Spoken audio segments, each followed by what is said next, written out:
Good morning, everybody. We're going to talk about design today.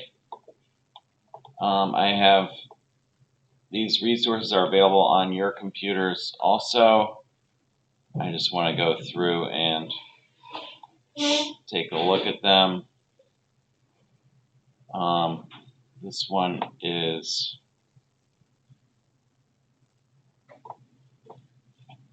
these are design do's. I have two folders. One is design do's, the other one is design don'ts. These are created by a landscape painter from the mid-20th century, and he sort of tried to come up with categories of successful design strategies. You see this one, diagonal line. He gives like an illustration of the concept, and then he gives some examples. So you see how this design here follows the diagonal. So does this. It's usually good to avoid making diagonals that go from corner to corner like this. You notice how these two examples, the diagonals start just a little bit outside of the corner and end also a little bit outside the corner. So tunnel is the second one,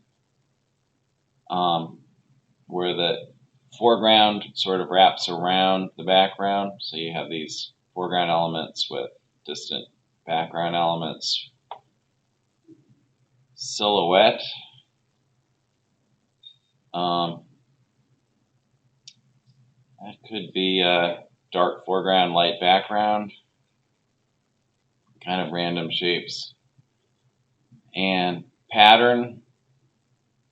Pattern is always the simplest kind of design because it is you're sort of spreading design elements over the whole surface. You're not creating that much of a focal point.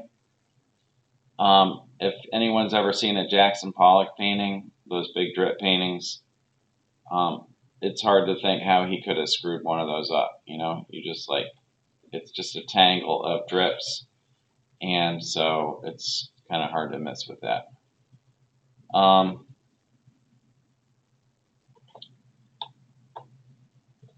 love this page. This is really useful, I think, to look at. Let me just see if I can zoom in a little. Hang on. Okay, just a second. There we go. So the idea of balance is really important. And you can either balance around a central fulcrum, like the idea of scales here, where you have sort of a line of symmetry near the middle of the picture and sort of the same amount of stuff on either side.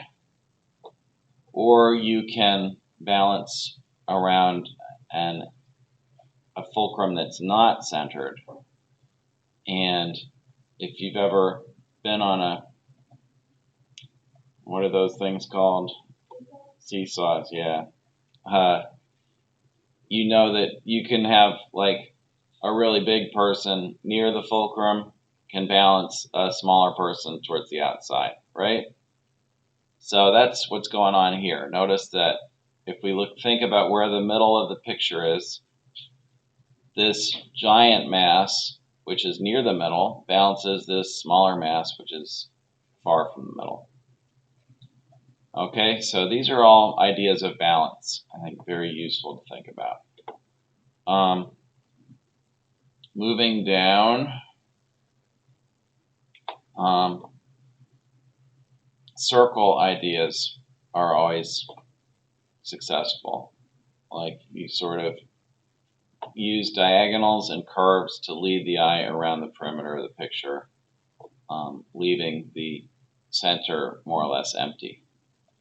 And that reminds me a little bit of the tunnel idea from the previous page, remember? So that's a strategy you can think about. S or compound curves.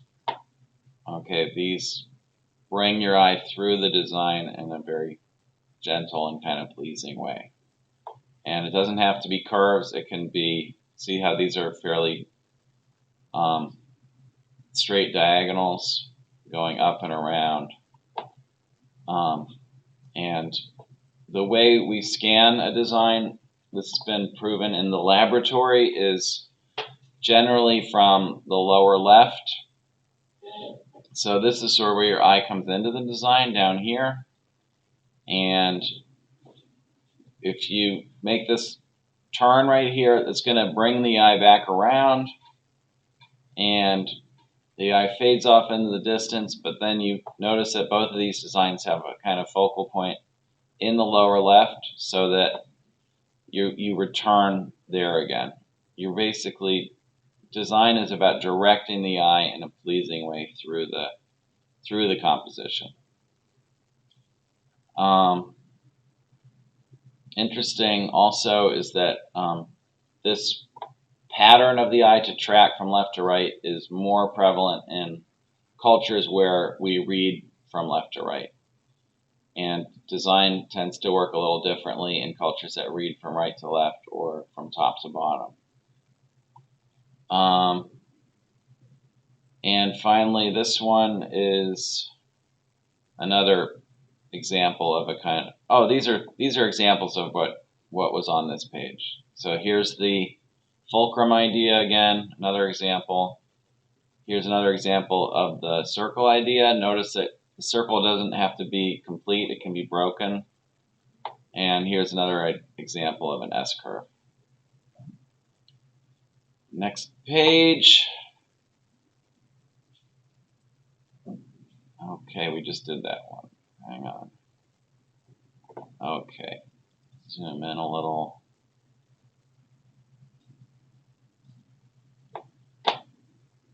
Triangle design. This is similar to the symmetrical balance design. Notice the peak of the triangle doesn't have to be in the exact center. But this is another, and your sides of your triangle don't need to be continuous. They can be broken. This is similar to another one that he's going to call I think the 3-spot idea. Cross designs. I don't think they need much explanation. Whenever you use, we're going to frame our designs in boxes, right? That's a convention. It probably comes from architecture because painting is about, drawing and painting are about simulating windows, and it's easier to build windows that are rectangles than windows that are round or oval. So most pictures are composed in rectangles, and so you have to be aware that your design is bounded by horizontals and verticals, right? And what that does, that's a significant thing, because what happens is you will emphasize the verticals and horizontals of the frame, end up emphasizing the verticals and horizontals in the design. So you can see there is something pleasing about a design that's mostly made up of verticals and horizontals, something very calming, because these verticals are echoed by the frame verticals, and these horizontals are echoed by the frame horizontals. I used to want to emphasize the people in my pictures, and so I started composing my paintings on round surfaces because I didn't want to emphasize the verticals and horizontals of the architecture. And I can show you some of those later. Scanning down a little. There's a lot of overlap here. Radiating line is similar to the tunnel idea, I think, right? It's like a little bit similar to the circle idea. But notice that what you're doing here is you're creating a focal point, and you're basically emphasizing it with a lot of elements in the design that point to it. You see that? So here's this big lump here, and all these clouds are sort of going in that direction. It's really important to realize, like, landscape painters aren't like photographers. They don't just go out into the world and just like take a picture and copy it. He knows how to paint clouds. So in his own work, he's composing the clouds in a way that is beautiful, that correspond, will make a beautiful design. Great landscape painters aren't just stuck with what's in front of them. They can compose trees, they can compose clouds. So they're not just framing the world, they're actually building worlds that are going to be more beautiful than what's in front of them. And that's not what we're going to do. We're just going to draw what's in front of us. But it's important to realize that landscape painters have that freedom. So here's the L design, which is, again, similar to the cross idea. But, this basically is the cross idea, but it's just a little bit less symmetrical. And here are some more examples at the bottom of the triangle, the cross, or the L, and the radiating line. Okay, keep going here. And we did those. And here are a few others.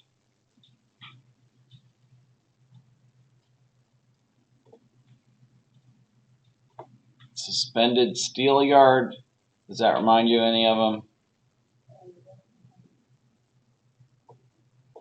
Which one? Yeah, the fulcrum idea, the seesaw idea.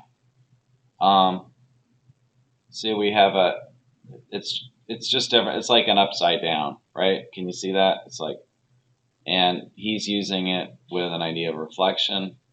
So he's placing the horizon really high. 3-spot, I think I mentioned that one. It was similar to another one we looked at where you have 3 main elements kind of randomly scattered around. So the 3 is a really great number to think about. If you have 2 main focal points, your eye's going to split it down the middle, and your eye's not going to keep moving. But with 3, your eye's going to keep moving around the image in a pleasing way. And down here is examples of, what is this one called? I think I cropped off the bottom of the slide. Let me see if I think I have that again here. Okay. Just a sec. Okay, group mass. I think that's similar to the tunnel idea, right? It's just like clustering things. And notice that when you do have a mass like this that's not right in the middle, you have to introduce elements like a horizon to lead you away from it. And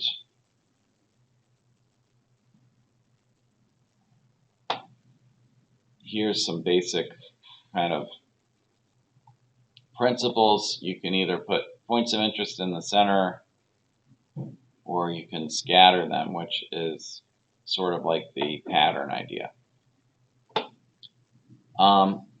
You can learn a lot from these. I think they're worth studying a little, and as I said, I'm going to make them available to you, and they are available to you in a folder on your computers. And what I'm going to ask you to do today is take a look at a couple of the thumbnails that you've already created and try to label them with what kind of design they might be. This part, though, is probably more of my go-to lesson on design is the don'ts.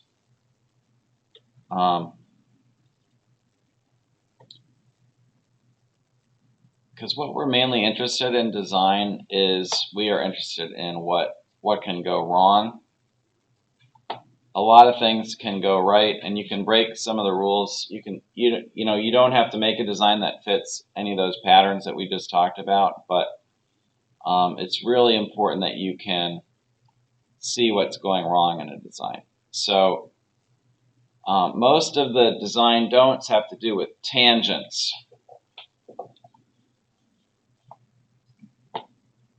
Word tangent usually just indicates that two things are touching, but in art the term describes shapes that touch in a way that is visually bothersome. When creating a composition, there's so many different things to juggle that it's easy to miss even the obvious flaws. That's when the tangents sneak in. Most tangents can be easily avoided, however, as long as you know what to look for during the early stages of the piece. Here's a chart illustrating 9 of the most common tangents. So, closed corner,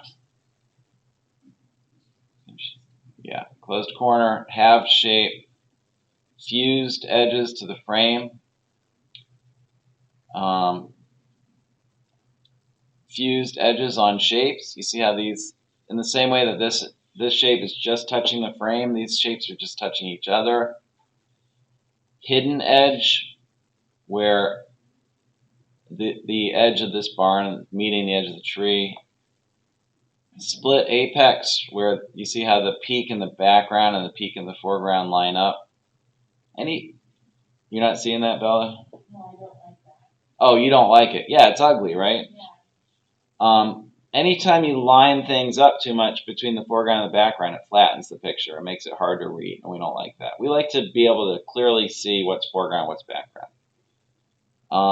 Stolen edge, you see how the roof of the barn is grazing the horizon there? Antlers, where you have things emerging from behind a form in an awkward way. And skimmed edge, where you see how these trees are just grazing the horizon in the same way. It's very similar to stolen edge. Okay, so we're going to see, I love these examples. These are all examples from photography.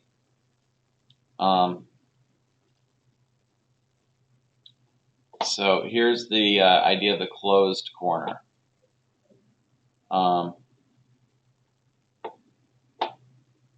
You see how this orange or grapefruit or whatever it is just crops this corner off? So your eye doesn't flow nicely through this design. You go down to this corner, you get stuck there. That's always ugly. You always want to avoid just cutting off a corner of the design. This is not participating in the design. Got it? Does that make sense to everybody? Okay, so next one, the halved shape. I mean, you can look at these and you're like, okay, yeah, I can see this. These are horrible photographs, right? But I'm giving you a way to think about why they're horrible. And if you come up with a thumbnail design that cuts a shape exactly in half on the edge, you'll know why it's bad. Right? Does that make sense? Next one. Whoops.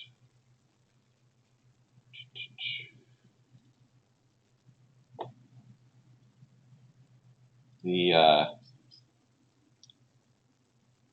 fused edges. So this is where the edge of the shape is just grazing the edge of the frame. And I know this lesson is going a little long, but this is last kind of group lesson you're going to have for a while, and I'm trying to do the whole thing all at once because of the recording. This is like the easiest thing to avoid, and it's also just one of the ugliest errors you can make. Amateur photographers make this mistake all the time because when they're taking a picture of somebody, they will usually just try to fit the person. They'll try to zoom in as much as they can to make the person fit. So the top of the person's head will often be grazing the top of the frame, and the shoulder will be grazing the left edge of the frame. It's always a horrible thing to do. You want to either crop this off, or you want to give it some room to breathe. But you never want to have these edges grazing the frame. Easy to solve, as it says here, just crop slightly inside the object, leaving some of it up to the imagination of your viewers, or place it entirely inside the picture frame with room to spare. Yes, Bella? Okay. Do they have schools for this? Uh-huh. Like, don't they usually like part of your body like probably your shoulder kind of end? Yeah, you can crop things off. You just don't want to have the shoulder just touching the edge and not going off it. You want to either leave some space or have it go right off, but you never want to go kind of in between where it's like if this is the shoulder here, you never want to have that like just going right to the edge.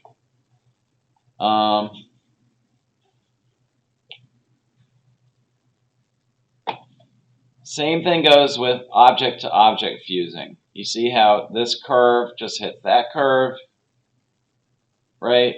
This curve hits this curve. You know, why is this an ugly photo? That's why. It would be pretty if it didn't have these things going on. I mean, it wouldn't be great, but it would be okay.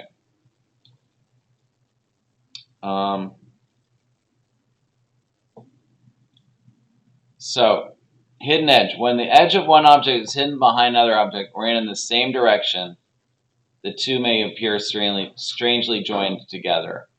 Whoops. So, basically, here's what's going on. If you could see a little bit of the barn sticking out on the other side of the silo, it would look better. Can you get that? It's like this barn goes right up to the silo, and then this silo covers that whole edge. And you either want to put some space between the two shapes or have have it come out on the other side. So that's easy to fix. Bella, this is the one that you really didn't like, the split apex. And can everyone see this is just ugly? Like, why is this flagpole lining up exactly with the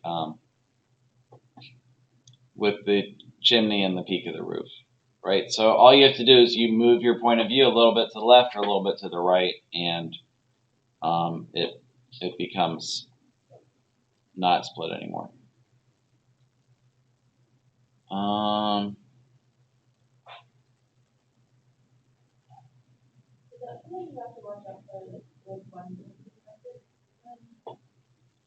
With anything, these all apply to any kind of perspective. You could have this in 1 point or 2 point. It's really about the location of these apexes, right? Creates too much energy right along this line, and your eye doesn't want to go anywhere else. It's really about not letting the eye get stuck anywhere. Okay, next one. Stolen edge. So see how this wooden fence lines up with the back of the deer, right? And that's ugly. It should be a pretty picture, right? It's a freaking deer in grass, right? In woods. That's pretty. But it's not because of that. Are you with me? You buying this? I think it's real. This stuff's really important. And it's really simple too. So if you don't know this, you don't think about it, you're going to make these mistakes all the time. This is very similar. See this?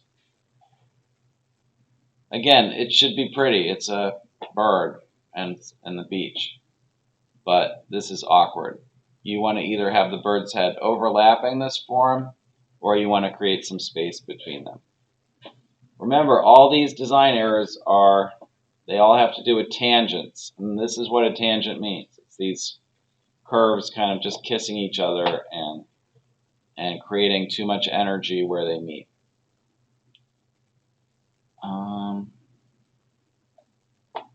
Antlers. When distinct vertical shapes appear directly behind an object. they often appear to be growing out of that object like antlers. So solution, shift the background shapes to the side, out from behind the object, or change their value or color to blend more with the background.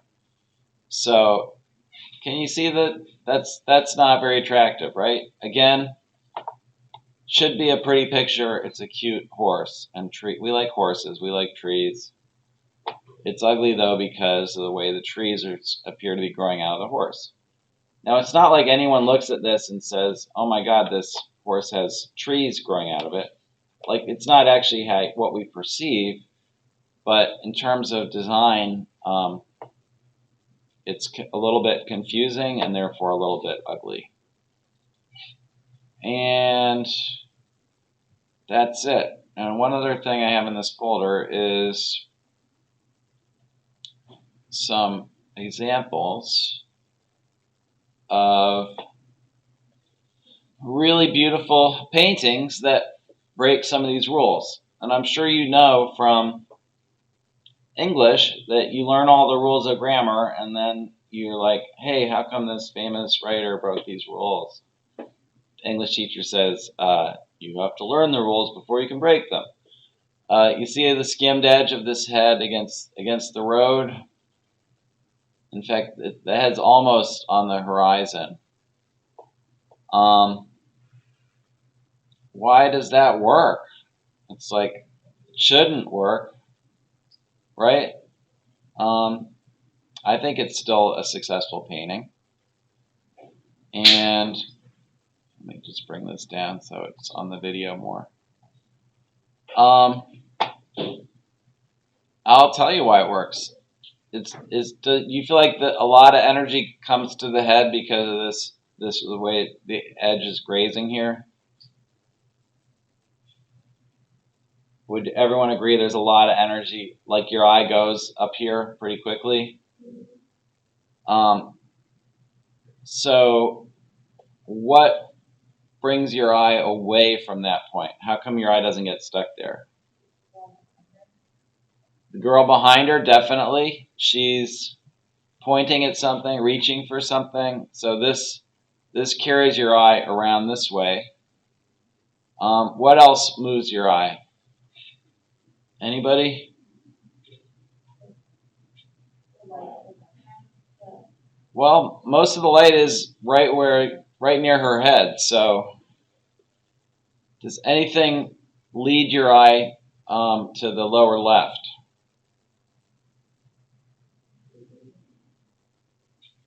Okay, this is something that I haven't talked about yet, but listen carefully because this will come in later on in the year when we're doing people.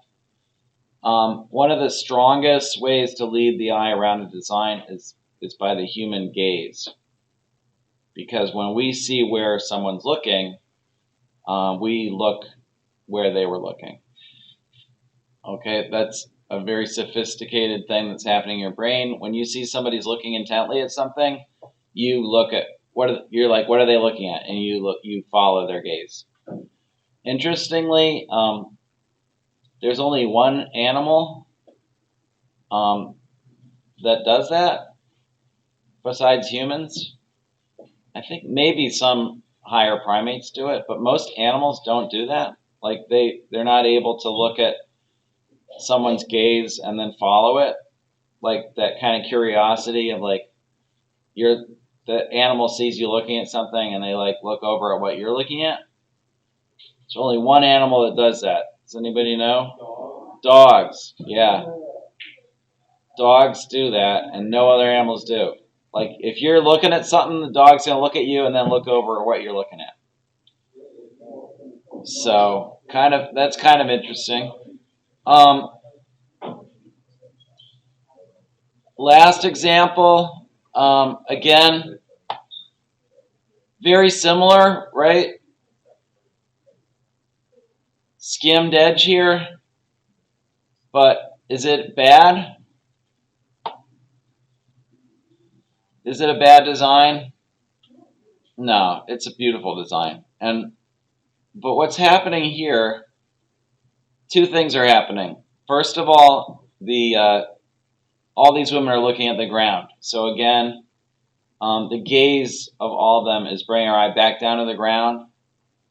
Secondly, the contrast along the horizon here is not very strong. So this is technically a skimmed edge, but this design element of the horizon is fairly weak because it's so low contrast, right? So I just show you those two things to show you that, like, these are very helpful rules, and they will help you avoid terrible mistakes, but they are not. They can be broken if you understand them.